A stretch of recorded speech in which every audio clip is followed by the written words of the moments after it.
Bienvenidos nuevamente a la segunda sesión.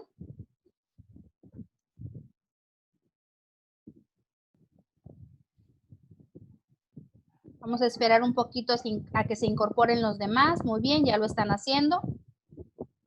Bienvenidos. Bien. Antes de que se nos terminara la sesión, había nombrado a un compañero. Nos quedamos casi por terminar esta retroalimentación. ¿Sí recuerda el compañero que lo nombré? ¿A quién fue? A mi maestra Martín Uriel. Martín. Ok, Martín. Muy bien. Martín, pues vamos a cerrar la retroalimentación contigo con una cuarta pregunta. ¿Ok? Creo que ya estamos todos completos. Y la pregunta dice, Martín, vamos a seguir retroalimentándonos. ¿Cuáles serán los elementos que intervienen en el aprendizaje del educando? ¿Cuáles consideras tú que son? ¿Cuáles crees o cuáles te han enseñado anteriormente en otras materias? Te escucho y anoto. Yo considero que son tres. De lo general a lo particular, el más general sería la cultura del alumno. Después pasaríamos a docente y contenido. ¿Qué tan bueno es el docente? ¿Qué tanto se adapta al alumno? El contenido, ¿qué tan bueno es el contenido? ¿Qué tanto se adapta al alumno? Y el tercer punto en sí sería el alumno mismo, porque él también afecta su aprendizaje de acuerdo a problemas mentales que tenga, de problemas emocionales, etcétera. Exactamente. Bueno, en parte estás bien. Claro que hay otros elementos que hacen falta y son indispensables en este proceso educativo, ¿verdad? Pero que ahorita los vamos a mencionar. Bien. Pues decí muy bien tu participación, Martín. Ahorita vamos a complementar con los restantes y vamos a ver uno por uno. Y les repito, tal vez ya lo vieron, ya lo analizaron, pero es retroalimentación porque me lo marca el temario. ¿Ok? Bien, gracias, Martín. Continuamos. Ahora sí, estamos en el proceso enseñanza-aprendizaje. Vamos a pedir participación de lectura. A ver quién no me ha participado. Said, ¿no te ha anotado participación? Said, buenos días. Hola, Said. Buenos días. Buenos días. Guadalupe está levantando la mano. Ahorita te atiendo, Guadalupe. Ahorita participas o comentas lo que tú quieras. Ok, Said, léeme el significado de proceso enseñanza-aprendizaje, por favor. ¿Sí se visualiza claramente en la pantalla? Sí. Gracias. Dice, procedimiento mediante el cual se transmiten conocimientos generales y específicos sobre una materia. Sus factores determinan el rendimiento académico del educando. Muy bien, hasta ahí, Said. Ahorita continúo contigo, no apagues todavía tu audio. Ok, como bien lo complementó el compañero Martín con su participación, ¿sí? Esto es un proceso que parte, ¿sí? De aspectos generales a los específicos o particulares, ¿sí? Entonces, este procedimiento sistemático funciona en torno a determinado tema, asignatura, etcétera. ¿Sí? Hablando de temas transversales. ¿Cuáles son sus factores? Los tenemos en el diagrama. Todos ellos, ¿sí? Se fusionan haciendo un gran equipo, un trabajo colaborativo. ¿Para qué? Para definir un rendimiento académico adecuado y así poder medir el estándar de aprendizaje del estudiante, ¿sí? Tanto de forma individual como de forma colectiva. Ok, Said, nómbrame por favor los agentes que observas en el esquema, por favor. ¿Qué nos dice el esquema? Dice docente y luego hay una descripción, etcétera. Okay. El docente, los estudiantes, los contenidos, las estrategias didácticas, materiales didácticos y objetivos educativos. Muy bien. ¿Ya lo habían mencionado anteriormente, Said? Creo que... ¿O no te acuerdas? Sí. Bueno, la verdad no me acuerdo. ¿No te acuerdas? Bueno, vamos a repasar. Ok. todos estos agentes o factores se manifiestan dentro del aula de clase. Lo sabemos de antemano. Inclusive, hasta lo debemos tener por escrito en el plan de clase, como algunos de ustedes lo pueden conocer, o planeación estratégica, ¿sí? Entre los elementos que me mencionó el compañero Martín, pues bueno, y que concuerdan con ello, con este esquema está el docente y el estudiante, ¿sí? Él manifestó por ahí la cultura, pero bueno, eso va, se emana en el contexto, ¿verdad? En el contexto, todo lo que hay alrededor de, ¿sí? Del proceso enseñanza-aprendizaje. Nos dice aquí que el docente es el encargado de cumplir el rol, ya sabemos, de guiar, estimular y orientar la construcción del aprendizaje. Pero no solamente es construir saberes y conocimientos, sino es también brindarle al estudiante las herramientas, es decir, las técnicas, materiales o recursos didácticos necesarios y adecuados para facilitar el aprendizaje. ¿Ok? ¿Por qué? Porque de nada va a servir que seas un docente, que también hay casos que me han tocado conocer, docentes que conozcan mucho de muchos temas, que tengan inclusive hasta más de una carrera, si no tienen el enfoque pedagógico adecuado para hacerle llegar al estudiante el conocimiento de una forma adecuada. Entonces, cuando esa característica, por así nombrarla, no se cumple, el alumno muy difícilmente te ayuda a cumplir los objetivos, ¿sí? Tanto generales como específicos, pero sobre todo, no adquiere aprendizajes significativos, ¿ok? Entonces, no hay motivación, no hay estimulación detrás de ese escenario, ¿sí? Por eso es que observamos en la clase que hay alumnos que se nos quedan dormidos, hay alumnos que faltan con recurrencia, hay alumnos con distintas situaciones, hay otras situaciones más complejas, que eso, bueno, puede ser que venga de una discapacidad o un tipo de déficit de conducta o de aprendizaje, etcétera, pero esos ya son otros temas diferentes, ¿ok? Bueno, en primer instante el docente, en segundo se encuentran los estudiantes, que es el centro de atención del proceso de enseñanza-aprendizaje, y nos dice que bien son los protagonistas, encargados de construir su propio conocimiento a través de el paradigma constructivista, ¿sí? y cognitivo, que más adelante en otra unidad los vamos a analizar para ver la diferencia entre uno y otro y las características que cumplen de forma individual, ¿ok? Una vez que se une el docente y el estudiante, debe de haber un canal de por medio. En este caso son los contenidos educativos, ¿sí?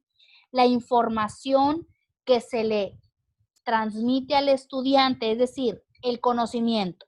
Por eso nos dice que tras todo proceso de enseñanza-aprendizaje debe de haber objetivos, ¿sí? Los objetivos nos ayudan a guiar, ¿sí? De una forma adecuada nuestra labor docente, ¿sí? Porque son aquellas actividades, deberes o responsabilidades, ¿sí? Que como maestros debemos de ejecutar.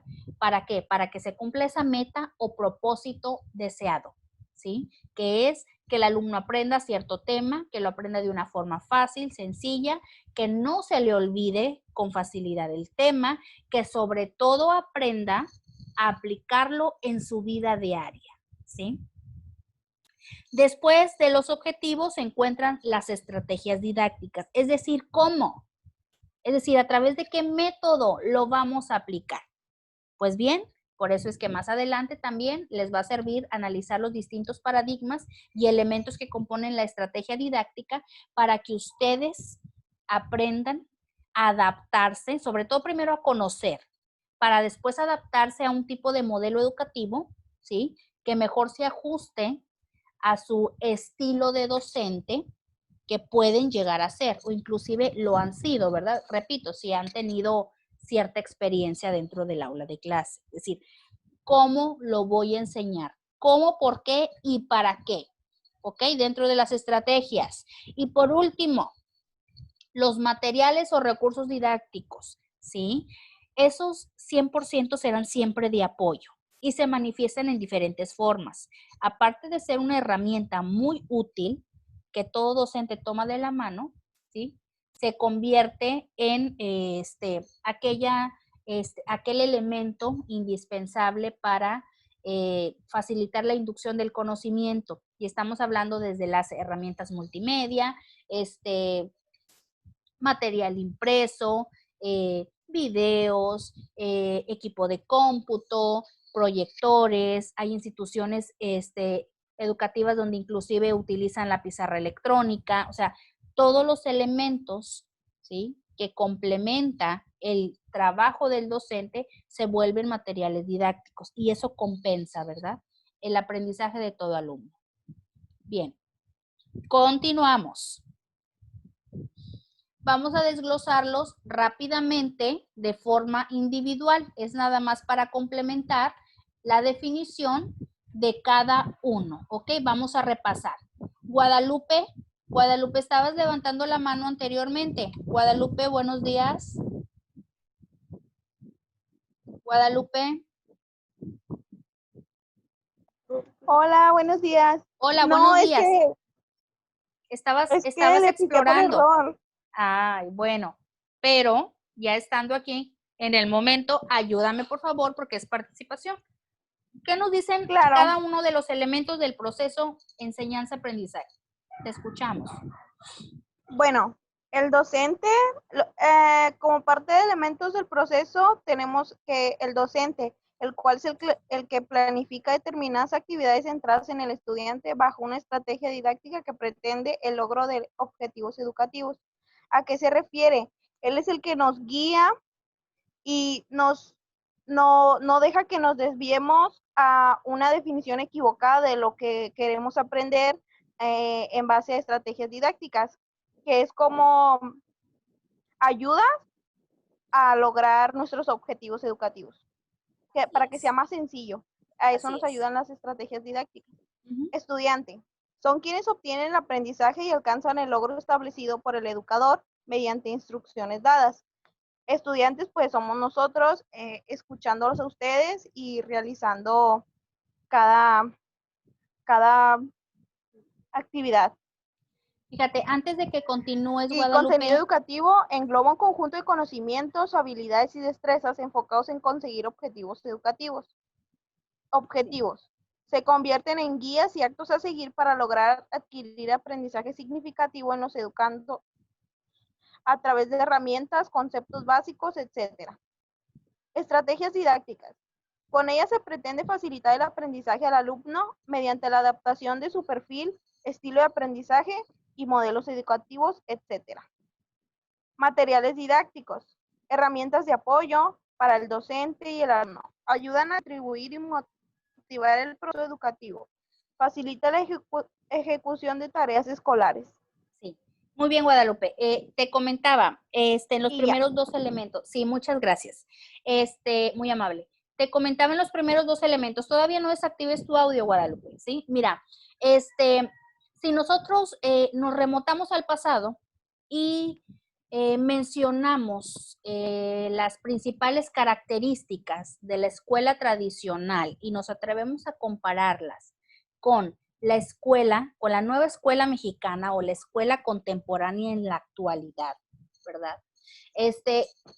En cuanto a la forma de enseñar por parte del docente y la manera de aprender por parte del estudiante, hay una gran diferencia. profe, se le escucha muy trabado.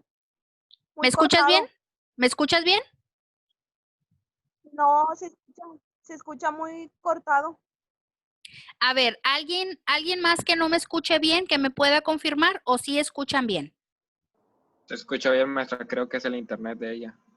Sí, Probablemente pueda ser la señal, probablemente. Bueno, comentaba, ¿verdad? Esa diferencia entre la escuela tradicional y la nueva escuela mexicana, ¿sí? La escuela tradicional está enfocada en un modelo, bien como lo conocemos, conductista, ¿sí? O tradicional.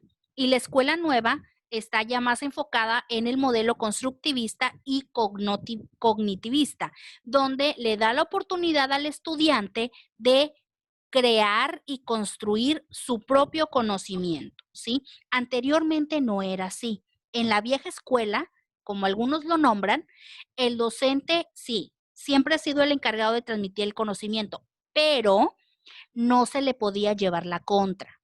Se tenía que aprender únicamente lo que el maestro sujetaba en su clase, ¿sí? No lo podíamos contradecir. Teníamos que respetar su conocimiento, ¿sí? Porque era considerado un saber muy específico, ¿verdad? Muy profesional. Hoy en día también, pero la única diferencia es que hoy en día nos hemos convertido en guías, ¿sí? En mediadores únicamente. Sí, somos responsables de facilitar el aprendizaje, pero el estudiante tiene también la responsabilidad de que cuando sale de su aula de clase y va a su casa, etcétera, debe de complementar el conocimiento adquirido previamente ya en la clase, ¿sí? Volviendo a investigar, retroalimentándose, y para ello nosotros como docentes debemos, por eso nos dice aquí en las estrategias de aprendizaje, adaptarnos a su perfil y estilo de aprendizaje. Es decir, cómo aprende y a qué ritmo lo hace cada uno de mis estudiantes. ¿Cuáles van a ser esas técnicas estratégicas que me van a funcionar para que todos aprendan? ¿Sí? Y hacerme la pregunta, ¿por qué? Si ya expliqué un tema en general, 5, 6 o más inclusive de mis alumnos no entendieron el tema. ¿Por qué me preguntan constantemente lo mismo? Entonces, probablemente la técnica o la metodología que utilizaste no esté siendo la adecuada. Por eso la pedagogía y la didáctica nos permite modificar a tiempo, ¿sí? Esa planificación que nosotros implementamos en el aula de clase. ¿Para qué? Para poder, como ya comentó la compañera, llevar por un solo camino, ¿verdad? Orientar hacia un mismo fin al estudiante y que todos cumplan los objetivos, ¿ok? Y esta es prácticamente la esencia del proceso, enseñanza, aprendizaje. Y estos son conceptos que los van a seguir analizando hasta lo que reste de la carrera.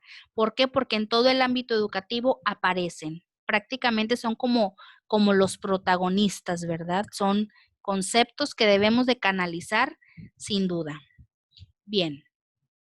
Yo creo que no hay ninguna duda con respecto al proceso de enseñanza-aprendizaje, puesto que algunos me mencionaron que ya lo habían visto anteriormente, etcétera. Ok, vamos a continuar con los pilares de la educación, que por ahí uno que otro me comentó que no habían analizado. Vamos a ver. Deyanira. Hola, Deyanira.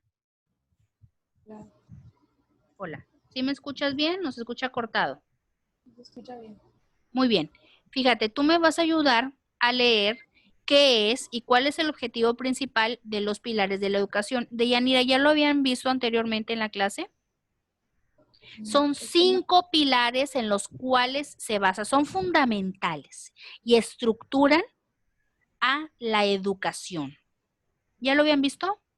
Yo no recuerdo haberlos visto. ¿No lo recuerdas? Bueno, para empezar, ayúdame a leer el significado, por favor. Primer recuadro, ¿qué nos dice? Ok. ¿Qué es? La educación debe estructurarse en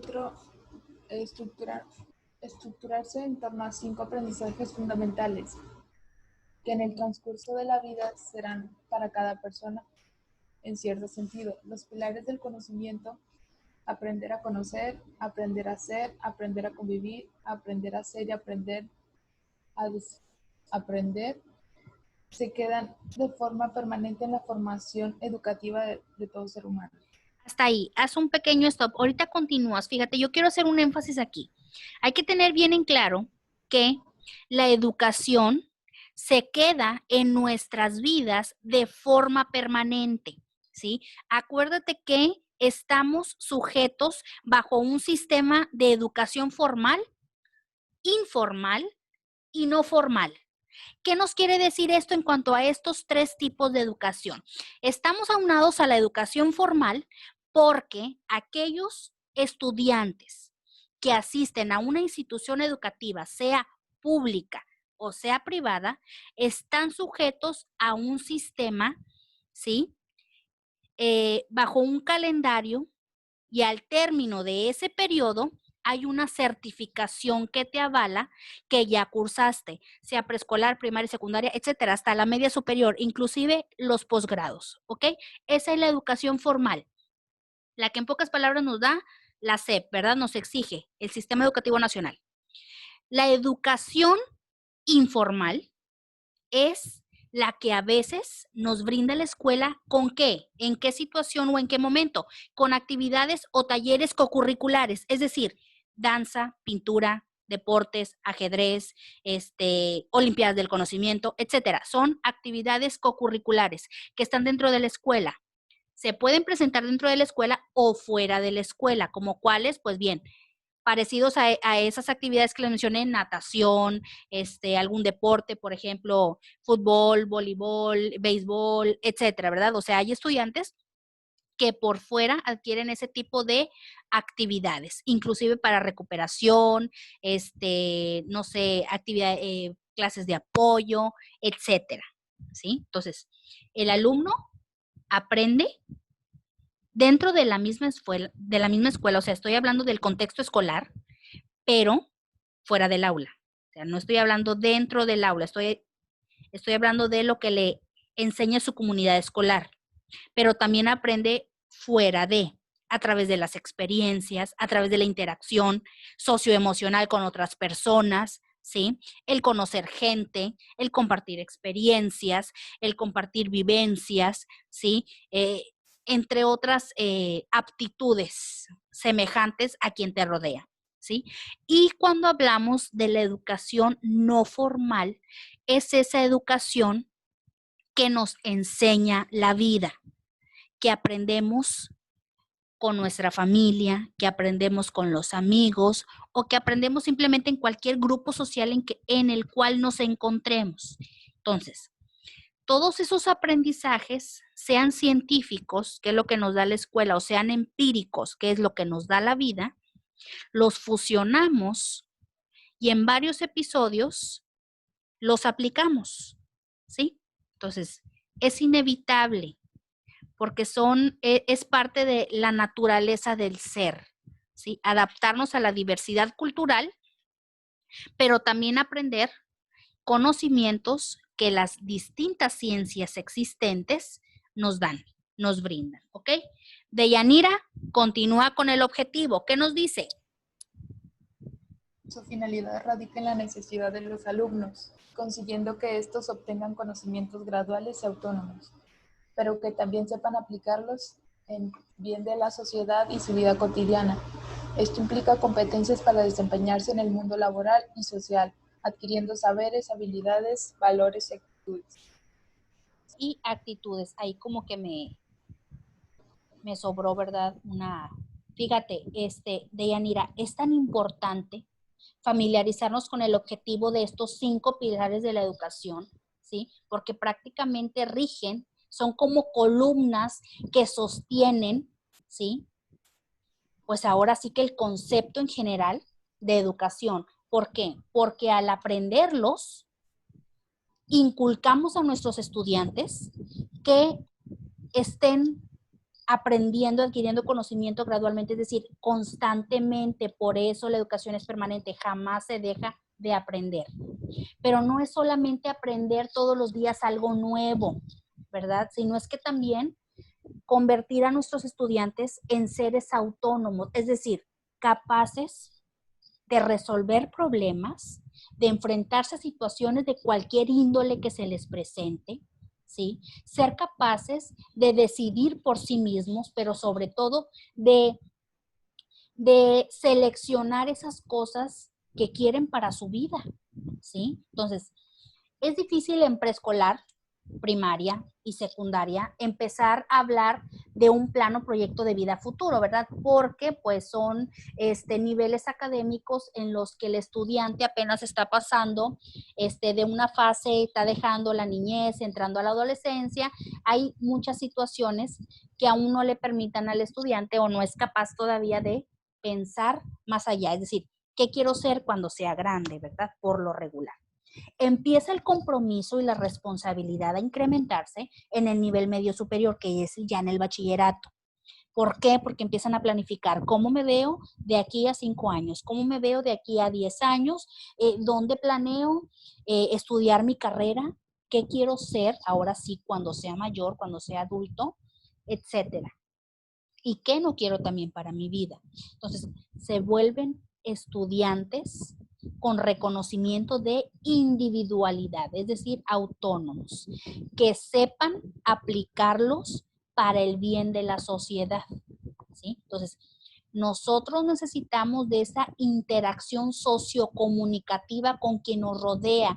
¿Por qué? Porque eso implica los diferentes grupos a los que pertenecemos, a los amigos, a la pareja, en debido momento, al matrimonio, en el trabajo, en la iglesia, etcétera, en todos los ámbitos de nuestra vida, ¿sí? Entonces, esto nos lleva a que la vida actual, ¿verdad? La sociedad actual nos demande más competencias en todos los sentidos, en lo educativo, en lo personal, en lo profesional, en lo laboral, etcétera. Entonces, entre mayor demanda, repito, mayor incremento de competencias, entonces los saberes deben de ser más profundos, más sólidos. Las habilidades deben incrementarse, porque si estabas acostumbrado a, por ejemplo, ser el mejor de tu clase y adaptarte a esa habilidad que nadie podía ser mejor que tú, ya no te es suficiente, ¿sí? Porque la competencia incrementa y siempre va a llegar a alguien más que conozca o domine más el tema que tú, o inclusive esté mayor actualizado y sepa otras, tenga otras aptitudes o habilidades que tú ni siquiera habías descubierto y que probablemente las tengas, pero no las has afinado, ¿sí? Incluidos los valores, que son los propósitos esenciales que traemos desde casa y que en la escuela los reafirmamos y claro que sí, adquirimos otros más. ¿Para qué? Para aplicarlos por el bien de la sociedad. Y bueno, ya mencionamos las actitudes. Entonces, en sí es la esencia de los pilares de la educación. Ahorita los vamos a conocer de forma individual. Quisiera leer yo el primero y ahorita hago preguntas para ver qué es lo que opinan o entienden. Vamos a ver el primero, que es aprender a conocer. Nos dice que este paradigma, este primer pilar, es un proceso infinito que requiere estrategias de aprendizaje. Es decir, está en la constante búsqueda de información, desarrollo de habilidades, pensamiento crítico y estímulo de la curiosidad, ¿sí? Entonces, todo viene de la incertidumbre. Todo viene o surge de hipótesis que se puedan plantear en nuestro entorno, ¿sí? Con el simple hecho de tener la curiosidad de querer conocer. Pero no es solo ese deseo por conocer o descubrir, sino es que aplicarlo a través de ciertos fines para sacarle el mejor provecho. ¿Por qué? Porque aquí la finalidad es comprender. Comprender por qué pasan las cosas. Aceptar y reconocer por qué quiero eso para mi vida, por qué me conviene, por qué no me conviene, etcétera, ¿verdad? ¿Cuáles son los fines? Aprender a aprender. Es decir, no es solo conocer por conocer, sino es también que te lo lleves para toda la vida, ¿verdad? Que lo hagas tuyo y que dejes para ti lo positivo y que te sirva para desechar de lo interno a lo externo, pues lo negativo, ¿verdad?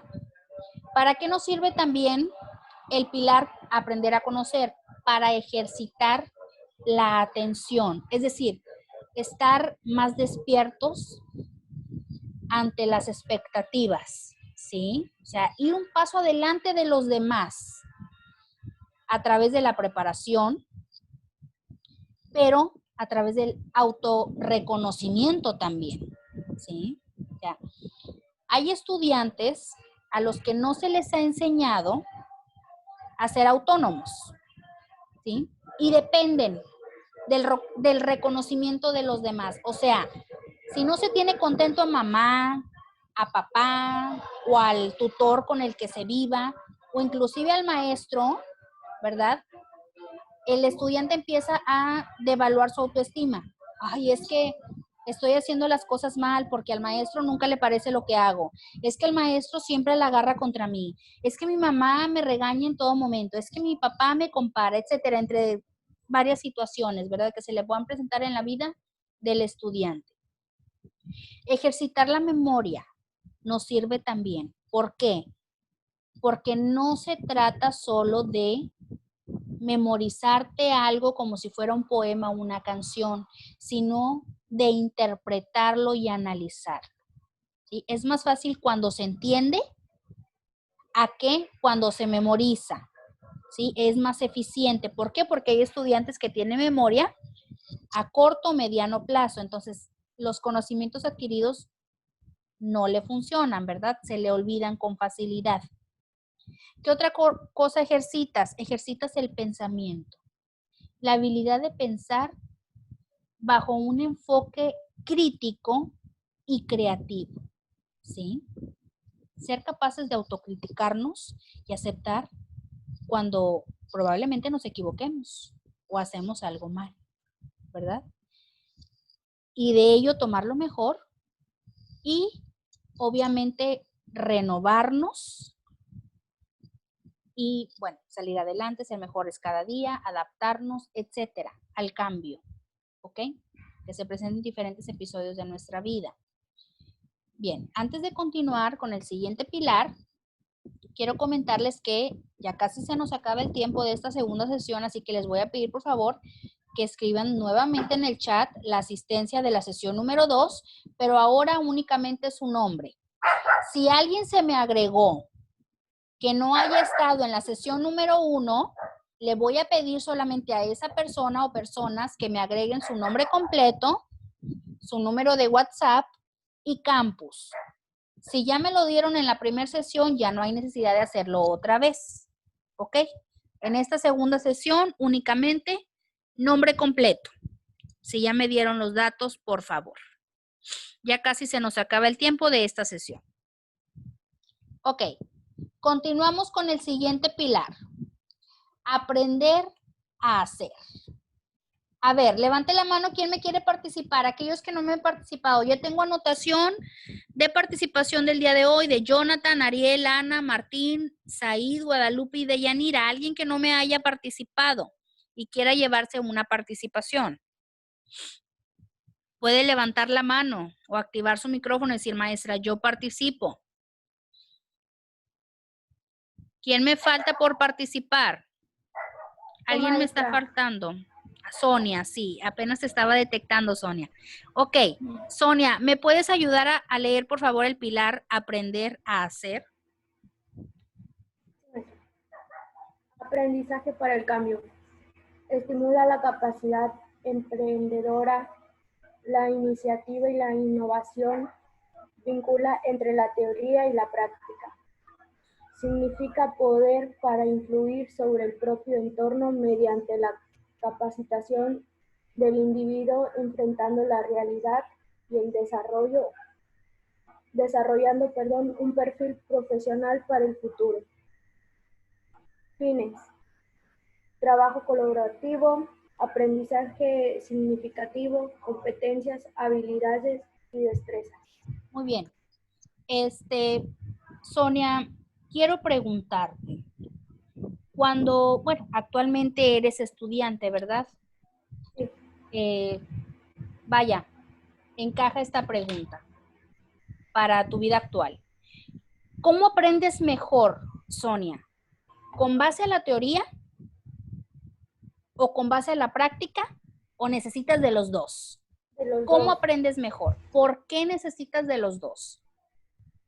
porque la teoría, bueno, a mí en lo personal la teoría me hace entender un poco más sobre el tema, pero la práctica me hace comprender totalmente qué es lo que tengo que hacer.